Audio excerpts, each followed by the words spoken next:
Right, we're here at Buckingham Palace in London. With me I have Namibian cyclist Dan Craven. Dan, unfortunately you had a bit of bad luck today. Tell us about your race. Well, yes, bad luck. About 80 kilometers into the race, just before going up Box Hill for the first time, which was the main obstacle in the course, everyone was getting nervous, and I was close to the front, but a crash happened around me, and I was able to avoid it, that I didn't crash, but I was still sort of pulled down, and my bicycle got entangled with Luca Paolini, one of the top Italian riders, and his handlebar got stuck in my front wheel and fork, and it took about almost a minute to get it untangled, and by the time it was untangled I was obviously far behind the race, but I thought I was still fine because I was with race favourites like Fabian Cancellara, Luca Paolini, other big names were still with me, but then they all had their team cars with them, and their team cars helped them get back to the front of the race, and that was unfortunately not the case with me. So I chased on,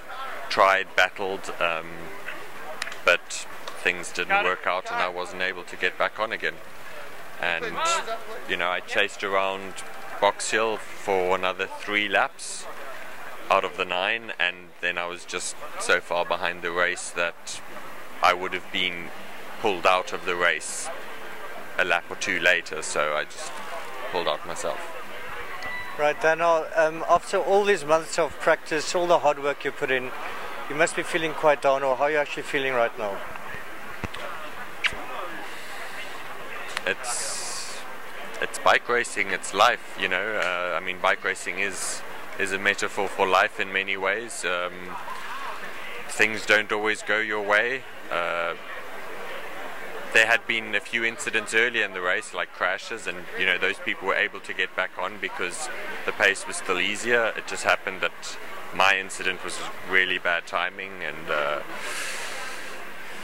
you know, I'm here representing my country at the Olympic Games. I wanted to give my best for my country, for my family, for my supporters, for Namibian cycling, for myself. So to not even finish the race is obviously a major disappointment, but such is bike racing. Right, and the fact that you didn't have actually somebody in the crew assisting you, why is that? Is it just because Namibia had such a small team, or do you think it's something that the organisers can look at in future maybe? No, it's not something. The organisers do what they can. I was a one-man team, and we had a car that was sharing with 4 countries. One of those countries had a 3-man team and a 2-man team, and then 2 individuals. So, and there are only 3 people who fit in the car with all of the equipment. So it's just impossible to have everyone in the car. It's just the way it is. I can't really complain about that.